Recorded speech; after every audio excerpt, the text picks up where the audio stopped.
All right, then that begs a question. They're probably going to get to the playoffs. What does a successful season look like? I think the Niners really tried to lower the bar of expectations early on. They're like, look, we lost like 9 starters or whatever it was. We're starting rookies. We're going to take our lumps. Keep that in mind. And Yes. then they didn't do anything at the trade deadline. And Yes. then they lost Bosa and Warner, not in that order. Right. Uh, but it seemed like at a certain point, if they just made the playoffs, people would give them like a freaking parade. Like, wow, what a stunning and brave achievement. But then you look around the league and there's just no really great team. I don't know. What do you think?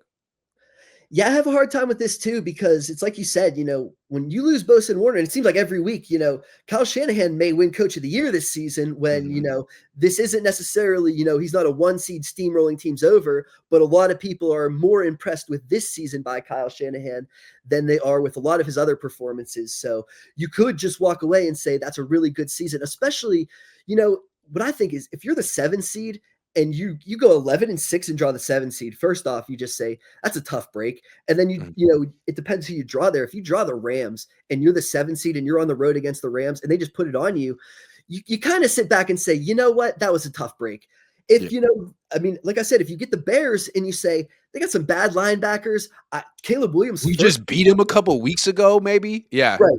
And Yeah. okay, we beat them at home, and now we probably have to travel to them. It's a little different, but still, Robert Saleh against Caleb Williams in his first playoff game. I don't really care where it is. And Kyle Shanahan against that defense. I don't really care where it is. I don't think you can lose that game. So I think it does kind of depend on the situation.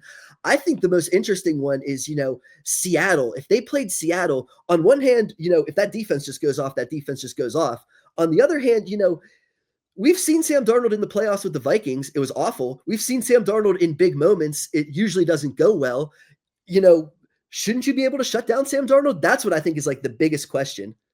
How about this? It does. You bring up a great point. It does matter how they lose if they lose. Right. So let's say they face the Seahawks and Sam Darnold just eviscerates them.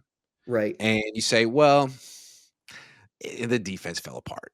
Yeah, Right. like what are you going to do? The defense fell apart. But if they face whoever and Purdy throws 2 picks and the offense scores 19 points, that's Yes. a big fucking problem. Yes. Yeah. No, that's exactly. I completely agree. And even if it is Seattle, and I Yeah. think if you get into that like 17-13 game with Seattle, you can say great defense, this, that, and the other. But a part of you says, like I started the episode off with, when you're Kyle Shanahan, like I just said, you're cocky. You think you're the best. You think you are the best play caller. Like, I don't want to hear we have a bad left guard and Brandon Ayuk is out. That's not Don't do enough. that shit.